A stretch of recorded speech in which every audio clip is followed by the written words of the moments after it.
सुप्रभात प्यारे बच्चों। आज आप सभी लोग हिंदी वसंत में रक्त और हमारा शरीर ये जो पाठ है, इस पाठ का जो प्रश्न अभ्यास है, इसके विषय में आप सभी लोग अध्ययन करेंगे। क्योंकि रक्त और हमारा शरीर जो यह पाठ है, इस पाठ के विषय में आप सभी लोगों को समझा चुका हूँ, तो इसलिए केवल इस पाठ का जो प्रश्न अभ्यास है उसके विषय में आप सभी लोग अध्ययन करेंगे। तो आपका प्रश्न है, रक्त के बहाव को रोकने के लिए क्या करना चाहिए। तो आपका जो उत्तर है, रक्त के बहाव को रोकने के लिए घाव पर साफ कपड़े से कसकर पट्टी बांध देनी चाहिए। क्योंकि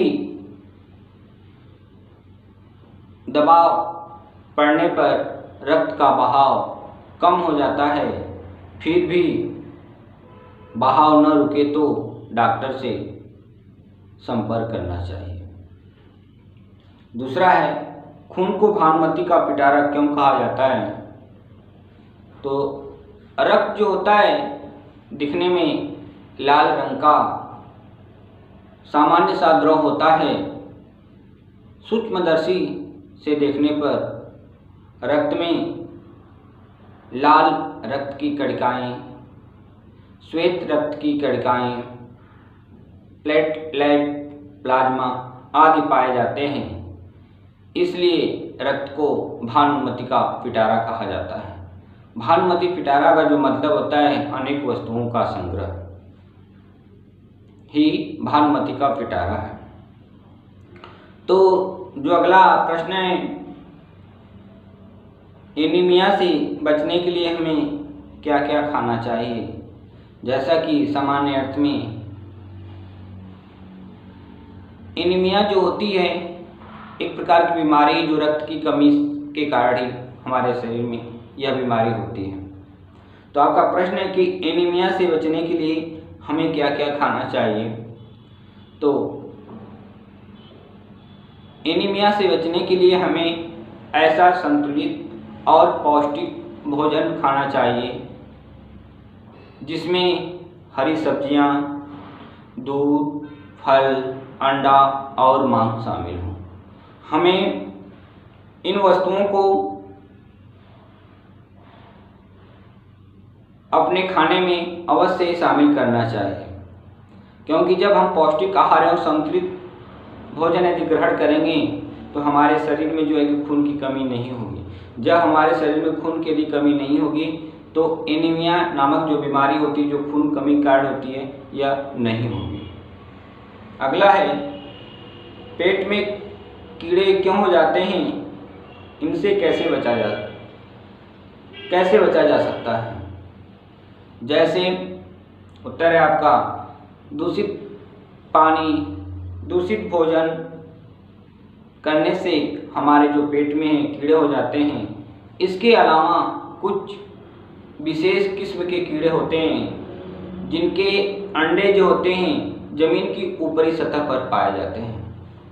इनके लार्वा त्वचा से होकर हमारे शरीर में प्रवेश कर आंतों में पनपने लगते हैं। इसके जो बचाव की जो उपाय है, जैसे हाथ, पैर व शरीर के अंग साफ करके ही भोजन करना चाहिए। इन छोटी छोटी बातों पे आप सभी लोगों को ध्यान देना है कि हाथ, पैर और शरीर के अंग साफ करके भोजन करना चाहिए। साफ सफाई से ही भोजन बनाना चाहिए। शौच के लिए शौचालय का ही प्रयोग करना चाहिए। इधर उधर नंगे पांव नहीं घूमना चाहिए। जो आपका अगला है कि प्रश्न है कि रक्त की सफ़ेद कणों को वीर सिपाही क्यों कहा जाता है। रक्त की सफ़ेद कणों को वीर सिपाही इसलिए कहा जाता है क्योंकि जैसे रोग उत्पन्न करने वाले रोगाणुओं को सफ़ेद जो कण होते हैं शरीर में नहीं आने देते हैं। सफ़ेद जो रक्त कण होते हैं बहुत से रोगों से हमारी रक्षा करते हैं। यही कारण है कि सफ़ेद कणों को या श्वेत कणों को वीर सिपाही कहा जाता है। अगला जो आपका प्रश्न है, ब्लड बैंक में रक्तदान से क्या लाभ है। जैसे ब्लड बैंक में रक्तदान से है जो कि अनेक लाभ हैं, जो सामान्य रूप में आप जानते भी हैं। यदि किसी भी व्यक्ति को उसी के समूह का रक्त प्रदान किया जा सकता है, जिसके लिए हमें इधर उधर नहीं भटकना पड़ेगा। आपातकाल में सुविधा से रक्त प्राप्त किया जा सकता है। ऐसे स्थिति में हमें रक्तदाता को खोजना नहीं पड़ेगा। अगला जो है बिंदु, रक्त समूह की समस्या मरीज के लिए कभी बाधा नहीं बनेगी। जैसा कि जानते हैं, रक्त के अभाव में बहुत से ऐसे लोग हैं जिनकी जान चली जाती है, परंतु ब्लड बैंक इसलिए बनाए गए हैं कि जो उस विषम परिस्थिति में हमें आसानी से, सरलता से हमें रक्त प्राप्त हो जाए।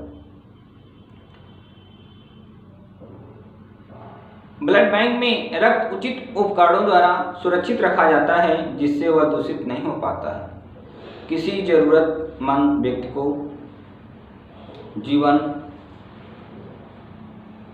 बचाया जा सकता है। इसलिए रक्तदान जो होता है वह एक महान दान होता है। तो इस तरह से देखा जाए तो इस पाठ का जो प्रश्न अभ्यास है वह समाप्त हुआ, और इस प्रश्न अभ्यास की जो छाया प्रति है वह मैं भी इस वीडियो के साथ मैं आप सभी लोगों को भेजूंगा। इसीलिए इस पाठ का जो प्रश्न अभ्यास है आप लोग ध्यानपूर्वक बसंत की कापी पर लिखेंगे। इन्हीं सब शब्दों के साथ आज का दिन आपका मंगलमय हो।